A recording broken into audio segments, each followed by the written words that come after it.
Tired of surprise charges eating into your trading profits? Let's break down exactly how to calculate your Bybit trading fees so you can trade smarter and keep more of what you earn. First, head over to the Bybit Platform, either on their website or app. Make sure you're logged into your account. We will need to understand how Bybit calculates fees.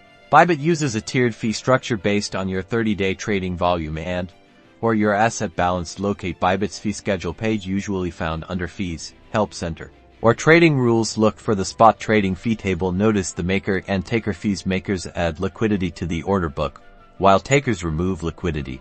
Now, let's calculate. The fee calculation is simple. Fee equals your order size multiplied by the fee rate. For instance, if you're placing a $1,000 market order as a taker with a 1% taker fee, your fee would be $1,000 multiplied by 0,001, resulting in a $1 fee.